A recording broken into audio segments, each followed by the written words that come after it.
Olá pessoal, tudo bem? Como vocês estão? Hoje eu não estou no Jardim Onírico em São Paulo, cinzento, nublado, frio. Isso aqui não é um fundo de tela, isso aqui não é fundo de tela do Windows, isso aqui é a realidade, isso aqui é o Brasil que eu quero. Isso aqui é tudo onírico. Estou em Fernando de Noronha, uma ilha, obviamente, que vocês todos conhecem, mas quem não conseguiu vir aqui, venha, vale a pena.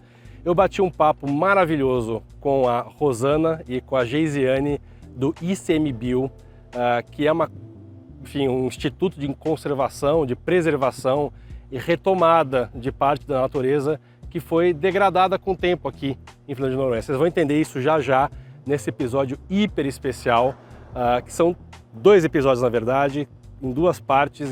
Uma segunda parte a gente fala do Ridley, mas não é do Platycerium Ridley. Vocês vão ter que esperar, porque vou deixar essa dúvida aí com vocês. A gente fala do Ridley naturalista e de uma planta endêmica da ilha, maravilhosa, que foi catalogada pelo Ridley. Então, vocês vão acompanhar comigo nesse episódio, nesses 2 episódios maravilhosos. Com vocês, o primeiro episódio aqui em Fernando de Noronha.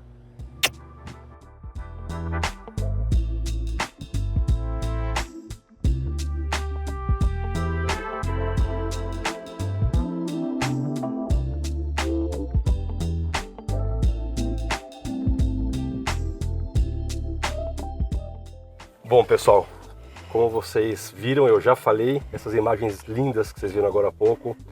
Estou aqui agora com a Geisiane e com a Rosana do ICMBio.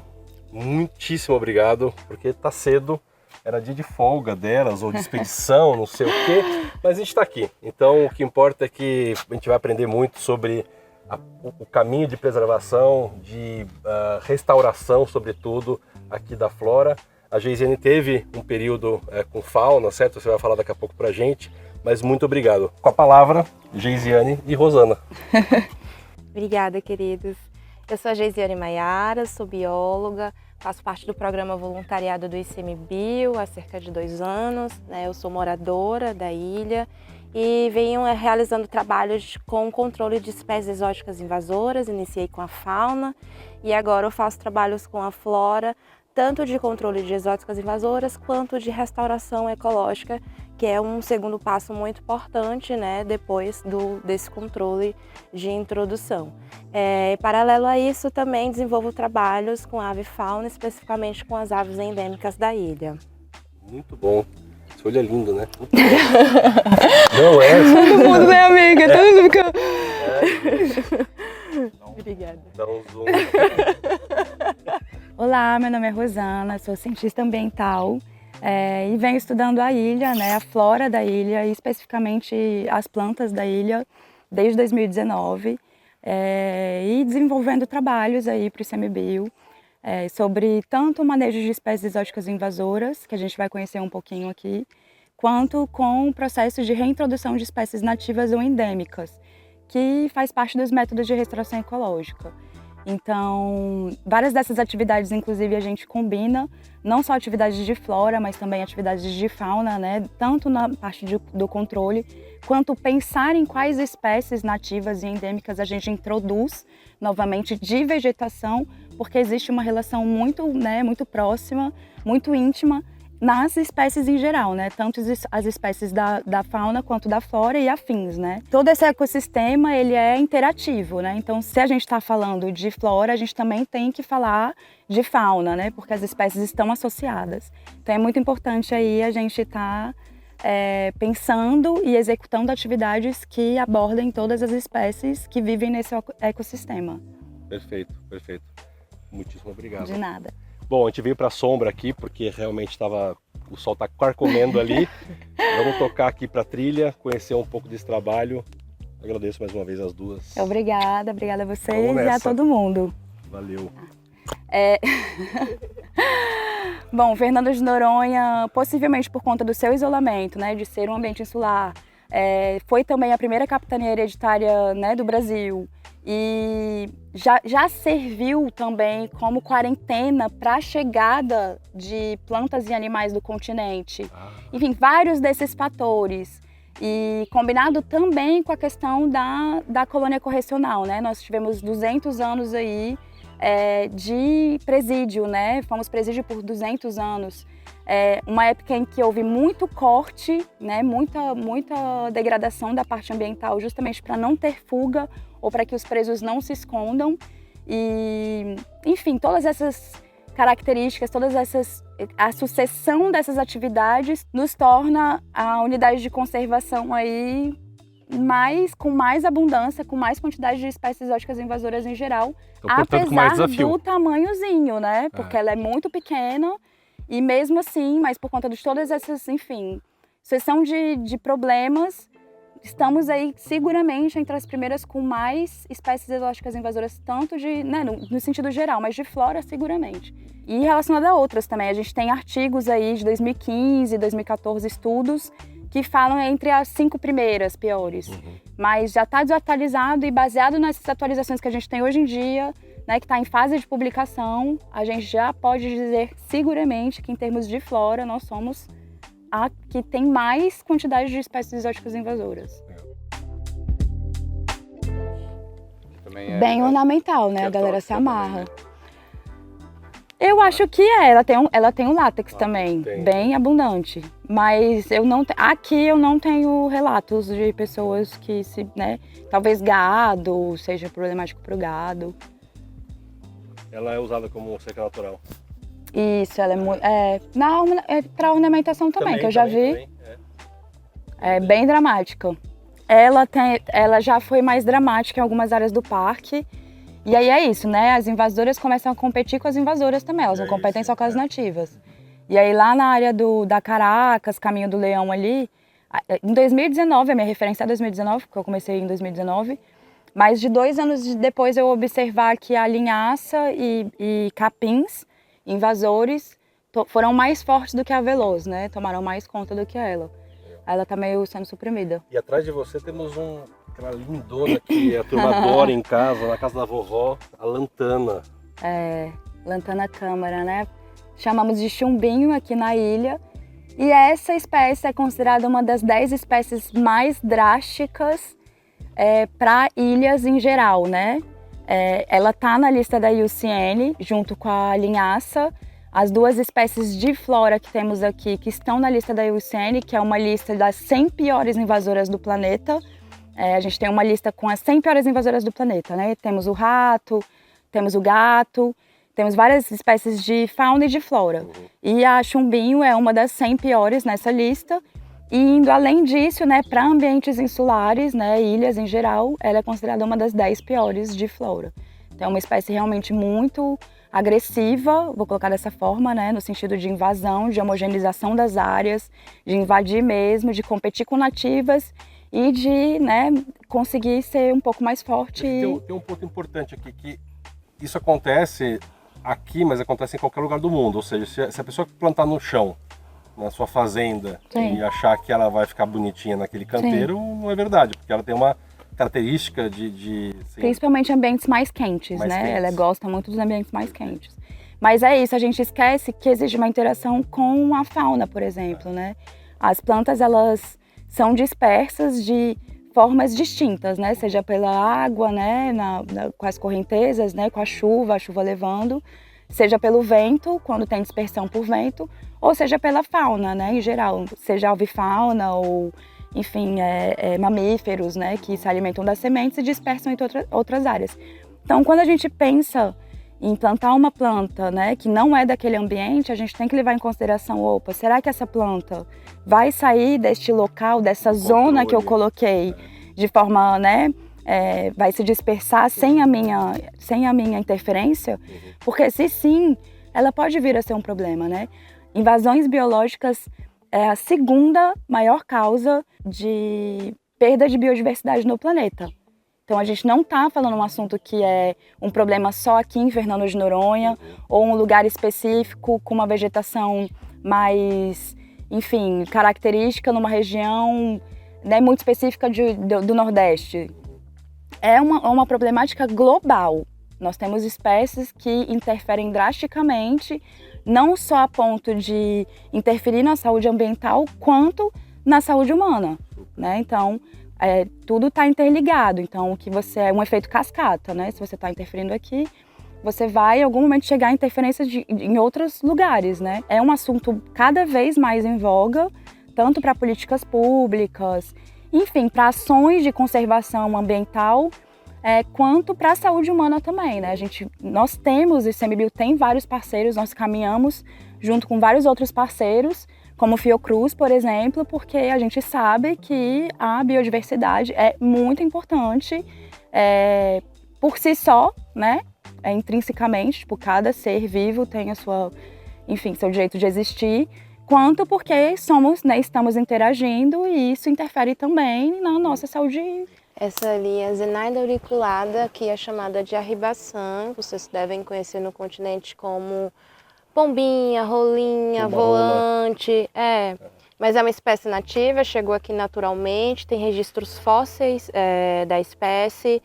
É uma das nossas 3 espécies terrestres nativas. A gente só tem 3 espécies nativas de aves terrestres, sendo a Zenaida auriculata, a arribação, uma delas.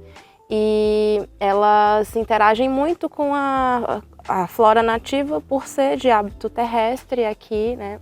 E elas usam muito algumas espécies de flora para nidificação, como a Sideroxylon, que é a quixabeira, chamada aqui de quixabeira, e outras. E a Eritrina velutina, que é o mulungu, que é muito importante para a nidificação da espécie e também para sua alimentação, principalmente na seca, porque como a Rosana falou, as plantas aqui, em sua maioria, são caducifólias, então na seca elas perdem as folhas, né? A gente tem pouco recurso no ambiente, e o néctar do mulungu, da Eritrina velutina, que flore na seca, acaba sendo um recurso muito importante para as espécies de aves terrestres, para outras espécies também, a mabuia, que é um lagarto endêmico da ilha, a avifauna endêmica, a ribaçã, que não é endêmica, mas é nativa.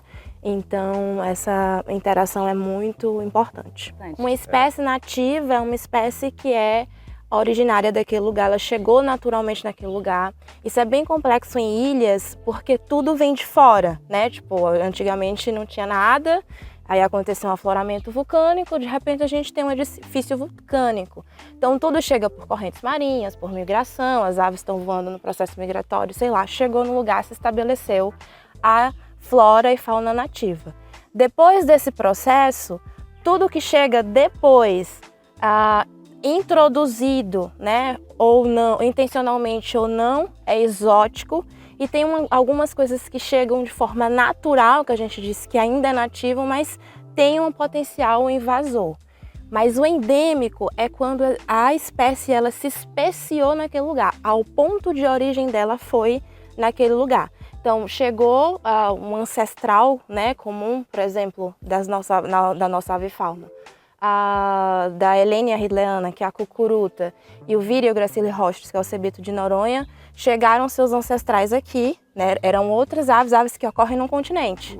E chegando aqui encontra condições abióticas e bióticas também muito distintas do que haviam no continente. Então eles têm que sofrer adaptações para conseguir, né, continuar sobrevivendo naquele lugar. E nesse processo de adaptações, de mutação genética, eles acabam, essas mudanças em mutações acabam sendo impressas na sua genética e eles se tornam indivíduos diferentes, que a gente chama de especiação. Então eles se especiam. Então, outra espécie geneticamente diferente do que era no continente se originou ali. Isso acontece muito com barreiras geográficas como ilhas, né? A gente chama a biogeografia de ilhas, né? Isso é muito comum em ilhas, que é o que aconteceu aqui com essas 2 espécies de aves que eu mencionei, o cebito de Noronha e a cucuruta. Então elas são endêmicas quando elas só existem naquele lugar. E no caso de Fernando de Noronha, ela surgiu aqui, porque, por exemplo, tem espécies que são endêmicas de ilhas oceânicas, aí só existem em ilhas oceânicas. No caso do cebito e da cucuruta, como eles só existem em Noronha, então o ponto de origem dele foi em Fernando de Noronha. A interação, esse ambiente não estaria existindo, esse ecossistema não estaria existindo se não fossem essas condições naturais de interação entre as espécies, né? A gente tem espécies aqui que praticamente sumiram de flora, porque muito provavelmente houve uma interferência não só com a introdução de espécies de flora invasora, mas também por conta de determinados animais que eram dispersores dessas espécies de flora não estarem mais coexistindo naquele ambiente, né? Tipo, como a Geise falou, a gente tem diversas espécies de invasoras de fauna, né? As principais que a gente tem atuado no manejo é o rato, o gato, né? Que a gente faz a questão da castração, né? O gato é neste lugar da castração, mais rato e teju com decrescimento. E isso é muito importante porque eles não estão interferindo só em outras espécies de fauna. O teju, por exemplo, é um lagarto, ele é nativo do Brasil, mas ele aqui em Fernando de Noronha, né, foi introduzido e é uma espécie exótica invasora drástica. E ele não interfere só na predação de outras espécies de fauna nativas.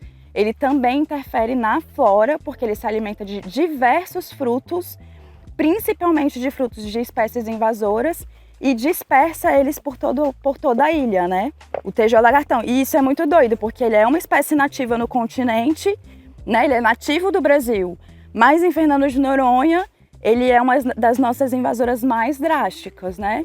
E aí vem a importância também da gente... O quão drástico é você introduzir um bicho no meio. Sim. Ou qualquer espécie, não só bicho, mas planta também. Porque o teju, ele foi trazido para cá na intenção de controlar ratos. Então, na época militar, os militares trouxeram para o teju comer o rato, porque o rato era um grande problema na ilha. E acabou que, né, o teju e o rato, eles têm hábitos distintos, um é noturno, outro é diurno. Então, não sanou esse problema. Chegou aqui, tem um banquete, o teju, ele é generalista, ele se alimenta de tudo que se move, ele é oportunista. Sim. Não tem um predador para ele virou predador de topo na ilha e acabou crescendo de forma drástica, assim, e se tornando um problema muito maior. Então, na tentativa de resolver um problema de invasão biológica, introduziram outra espécie que se tornou outra invasora. Então, problemática tanto para a fauna quanto para a flora. E a gente vê que essa estratégia, né, inúmeras vezes a gente viu que essa estratégia de controle biológico por outra espécie, né, introduzir uma outra espécie no ambiente para controlar aquela que você vê como um problema, normalmente gera um problema maior. Principalmente em ilhas, né, amiga? Porque são condições muito diferentes. E é muito sensível, né? Normalmente quando eu dou palestras de flora, eu sempre porque às vezes fica difícil para as pessoas compreenderem o porquê que ambientes insulares, né, ilhas, tem... Opa! Vai aparecer no finzinho do vídeo. Vai ficar cinza essa parte. Às vezes fica um pouquinho difícil de entender do porquê que ilhas normalmente são ambientes mais propícios a invasões biológicas, né? Mais sensíveis a invasões biológicas. Aí a gente tem que fazer aquele olhar para o passado, né? Fazer aquela... Enfim, olhar para o passado e ver como que esse ambiente se formou, né? A gente tem um local pequeno, aí eu vou falar especificamente sobre Fernando de Noronha, né? Um arquipélago. Temos aí 21 ilhas, ilhotas e rochedos. Temos a principal com vegetação mesmo, principal Ilha Rata, que é a segunda maior, e as outras até vêm uma vegetação, mas uma vegetação muito adaptada, né? A Ficus noronhai, por exemplo, que é uma arbórea de grande porte, ela se adapta àquela condição de uma ilha um pouquinho menor do arquipélago e fica de um tamanho mais arbustivo, por exemplo, ela não se torna uma árvore. Dois irmãos tem? Tem. Dá pra ver bem ela. Dá pra ver bem. Eu faço isso Morro de Fora. O Morro de Fora é porque só um paredão de pedra absurdo. De repente você tem um guarda-chuva ali no meio da rocha que você fica assim, gente, como assim? Eu comentei isso. E é uma árvore de grande porte, mas ela tá adaptada ali. A gente estava nadando ali no Dois Irmãos, né? Depois que a gente foi ali na Baía dos Porcos. E aí eu ficava olhando lá para aquele rochedo maravilhoso. Preto, não sei o que, né? De repente uma árvore ali no meio. A Ficus noronhai que tá ali. A gente que é metrópole, São Paulo, coitados de nós, a planta nasce da rachadura, beleza. Sim, e aí vai destruindo a casa. Mas ali é de uma beleza, assim, de uma poesia que eu achei muito, muito interessante. É E ali mesmo. provavelmente é então uma ficus noronhai. Ali é uma ficus noronhai, aí isso é a plasticidade dela, né? De ambiente que ela tem um solo. Fernando de Noronha é uma ilha é um arquipélago relativamente novo. As atividades vulcânicas cessaram há 1,5 milhões de anos. Isso é muito pouco tempo em termos de escala geológica, né? Ela é muito pequena, né? Um arquipélago muito pequeno. A ilha principal tem 17 quilômetros quadrados de extensão. Com todas as outras ilhas vira 26, então 21 ilhas para 26, isso em termos terrestres, né? De tamanho terrestre, do que está acima da água, né? Aí a parte emersa é gigantesca, né? 4 quilômetros aí para baixo. Então ela é nova, ela é pequena e ela está longe dos continentes. A gente está minimamente 360 quilômetros mais ou menos da costa do Rio Grande do Norte, que é a parte mais próxima do continente sul-americano, e estamos a 2.600 mais ou menos da África, que é ali a costa da Libéria. Aí fica essa questão, né? Como que as espécies chegaram até aqui? Se você tem um ambiente novo, pequeno e longe de tudo para as espécies estarem circulando e chegando. Como? As espécies é mar, né? Aí, lógico, a avifauna vem pelo céu, né? Mas as espécies de flora e várias outras de fauna, né? Por exemplo, a mabui, ela é provavelmente um tronco de árvore, né? O ancestral dela, na verdade, né? Porque ela também passou por esse processo adaptativo, como a Geise falou, relacionado aos terrestres, né? As aves terrestres. Ela é endêmica também, ela só existe aqui.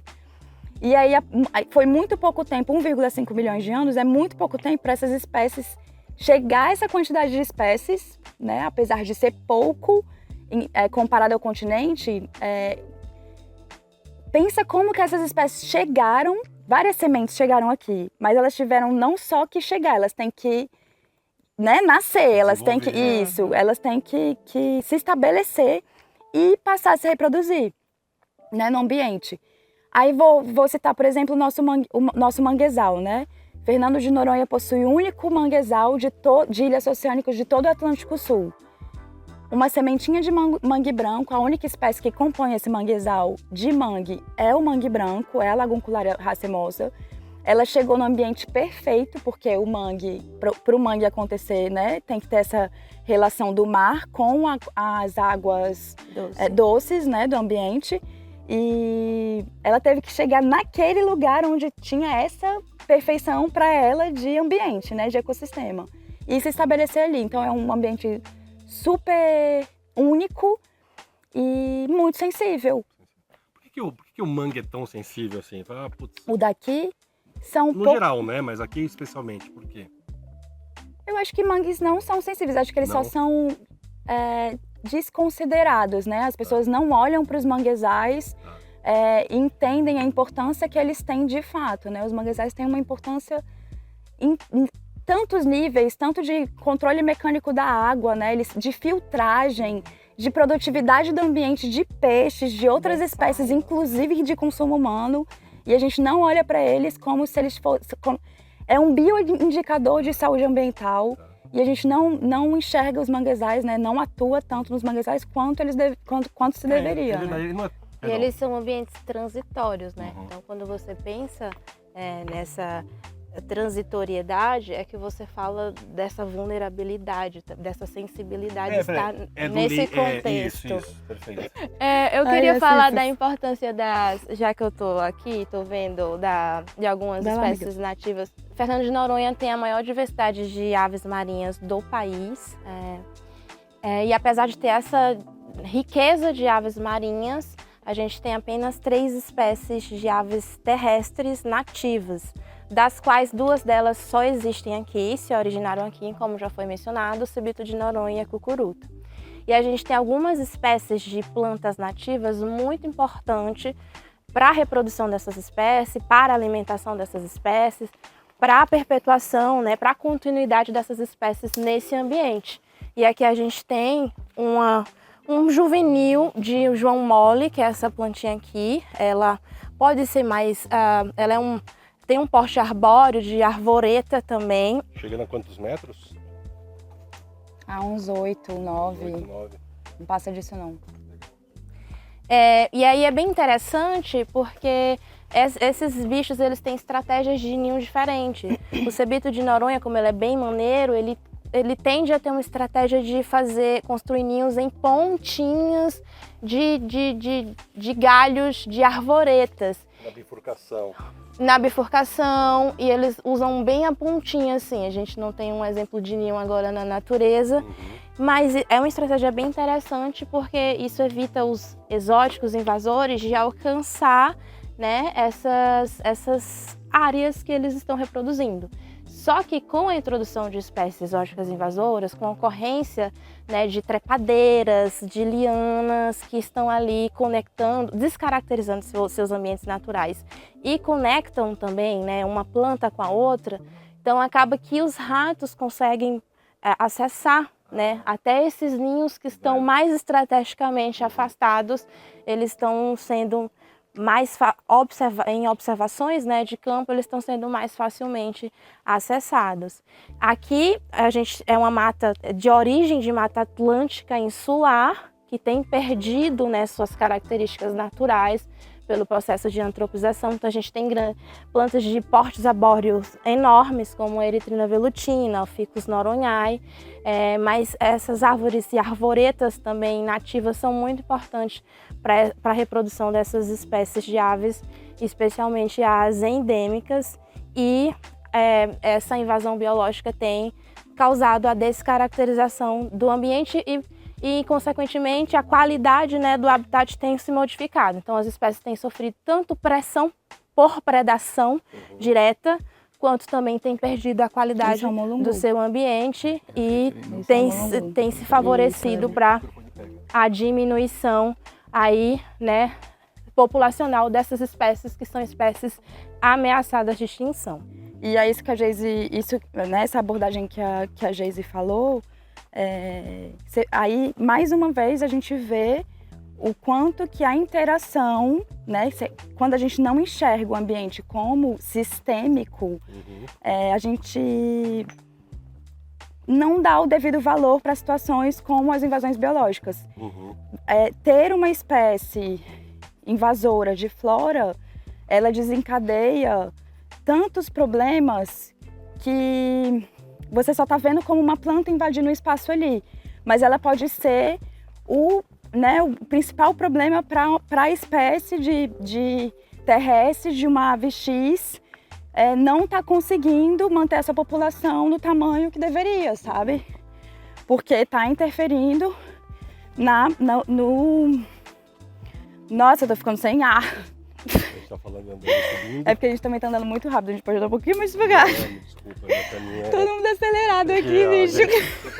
Parece que ele tá fazendo um campo.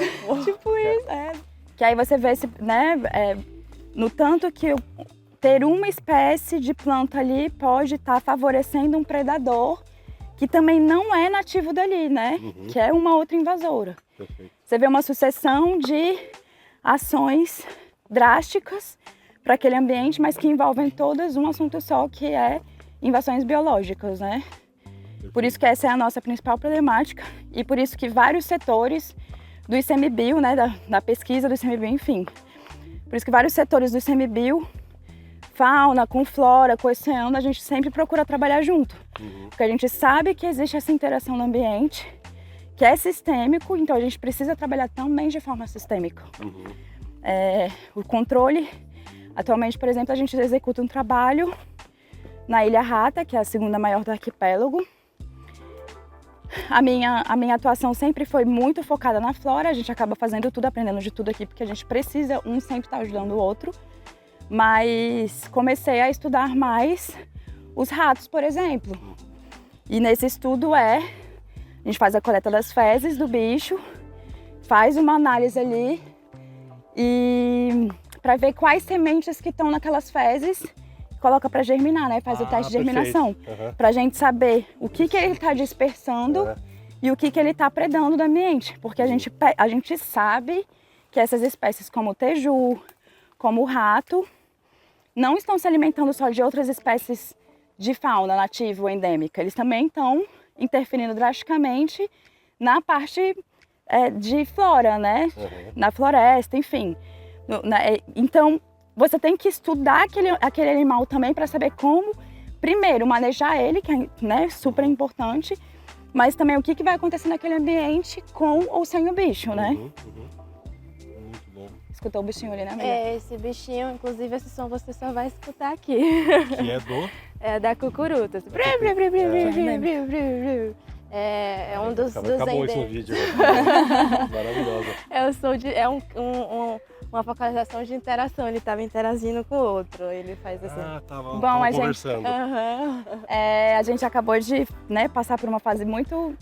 É, A gente foi transitório aqui agora É. e, né, drástico, assim. É. A gente acabou de sair do ambiente mais florestado, né? E veio para esse ambiente mais Descampado. descampado, que tem muito a ver com os ventos alísios, né? Ah, tá. Porque tem a encosta aqui, certo? Isso. E aí ela penteia. Vocês já viram aí, né, que essa abertura aqui não ter esse morro de pedra, por exemplo, já muito provavelmente interfere nos ventos, né? Bom, pessoal, essa primeira caminhada aqui, cheia de informações, não dava para parar. Esse episódio ficou maravilhoso, mas a gente vai ter que cortar por 2. Não tem jeito aqui, porque a Rosana e a Geisiane dão aula, vão dar mais aula. Então, este episódio fica por aqui. Se você curtiu, like, inscreva-se, sininho, enfim, a honra toda. Até a próxima. Tchau!